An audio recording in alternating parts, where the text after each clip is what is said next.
Okay, today's Wall Street Journal editorial called "The Right and Our Afghan Allies," attacking my pal Steve Miller for being overly cautious about Afghan refugee resettlement. Joining me now to respond is the aforementioned pal, former senior White House advisor and founder of America's First Legal, Steve Miller.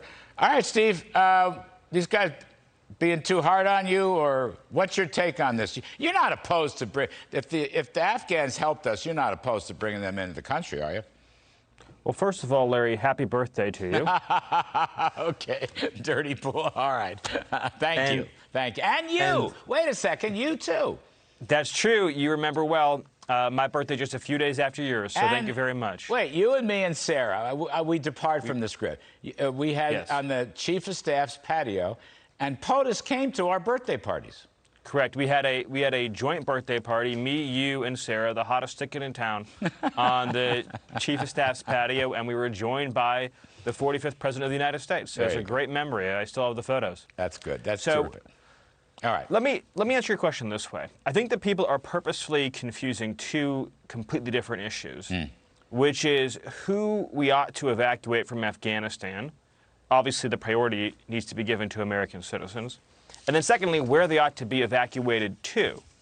If you heard Joe Biden's press conference today, if you can call it a press conference, he specifically mentioned that they'd broadened the mission for evacuating Afghans beyond the smaller group who provided meaningful, long-term, and essential services to the U.S. government to include a term he kept using called vulnerable Afghans. The reality, Larry, is that vulnerable Afghans at this point in time, tragically, is a number that would be in the millions. I mean, millions of people in Afghanistan are now going to live under a brutal, theocratic, autocratic regime. And they're going to have a hard, difficult, long fight, a battle for the future of their country. And hopefully the forces of justice and the forces of modernity will ultimately prevail. We'll see. But my point has always been that when it comes to refugee resettlement, as a general matter, the humane and responsible course is to find people a home in the region nearest their country of origin. First of all, it's more effective because for the price of resettling one refugee in the United States, you could resettle easily 10 plus in a nearby country like, for example, Pakistan, because you come to America under our laws. This is in our laws. I want to be clear. This is not discretionary. A refugee gets free health care, free public housing, free food, free education. That's written into the law. So it's very expensive. The second reason why you want to emphasize regional resettlement is because it means that if conditions change in the country, people can more easily go back home and be part of building that country's future. This was the Trump policy. It was the Trump policy in Syria. It was the Trump policy with respect to Iraq and Afghanistan. It was the Trump policy with Libya and the Trump policy with Somalia, which is work with our regional partners to whom we give vast sums of money and, frankly, vast sums of weapons to find homes for people nearest the place from where they come. That has always been my position, and that was the position of the Trump administration. We got a lot of refugees, for example, into Jordan. We saved a lot of lives. It was much more effective, much more safe, and just much more rational. I think, look, I hear you. I hear you loud and clear. I think the issue right now, first of all, there's a lot of emotion because you've got these Taliban terrorists and this special immigration visa thing. I think, Stephen, people are worried that the Taliban is going to go house to house and find not just ordinary citizens, but folks who directly assisted U.S. NATO forces one way or another. And frankly, Steve, kill them. That the Taliban will kill these people. There'll be no fair trial, you know, whatever. There'll be no question and answer period. They may just chop off their heads. I think that's at the root of this fear.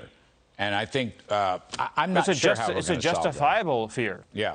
Which is why Joe Biden's withdrawal has been so uniquely disastrous. Yeah. And I want to just really underscore this point. If we had done the evacuation in anything resembling a sane order, in other words, in anything resembling what the remotest degree of human intelligence would suggest, an evacuation first, then you withdraw the military, we wouldn't even be having this conversation. So I want to be clear in stating two things. Number one, every single needless death of a person who should have been evacuated lies solely at the hands of Joe Biden. Period, full stop, no discussion, no debate. That's a fact. Secondly, none of that changes my point, which is that we should be very cautious in deciding, since the Taliban is now in control of who leaves the country, where we resettle tens of thousands of people all at once. In other words, if you're talking about taking 60, 70, 80, 90, 100,000 people out of the country with no screening, no vetting, no immigration checks, no controls, again, why not pick up the phone to our friends in Qatar, in Saudi Arabia, in the UAE, in Pakistan, and find people a safe home all throughout the region? Now, if people legally qualify for a special immigrant visa, which is the smallest share of people that are being evacuated, under U.S. law, they are eligible for that visa, which means they can come to the United States as it is. In other words, if you get approved for the visa, then you can travel to the U.S. But that's not what the Biden administration is doing. They're because of their strategic failure, they're indiscriminately, and this is just unfortunate but true, putting people onto flights who can get through Taliban checkpoints, who the Taliban decides gets to leave. Those are the people going on the airplanes. We have military bases and friends all throughout the region. There is simply no need to then indiscriminately bring tens of thousands of people to the United States who will be here for life. No, if we make a mistake, no one's going to be sending anybody home. And then once here, under, again, our laws, you are allowed to bring your family and then their family and their family's family. And so every one person equals 10 to 15 more. So we do need to be smart and careful and cautious and intelligent. We got to distinguish, and stop a Biden open borders policy from spreading to this zone. It's bad enough it's on the Mexican border. And you're right, incidentally, the dissenting cable from the 23 people in the State Department in Kabul to Blinken said they should have done this ahead of time. This whole thing should have been worked out. All right, Steve Miller, happy birthday, buddy. I got to go. Time out.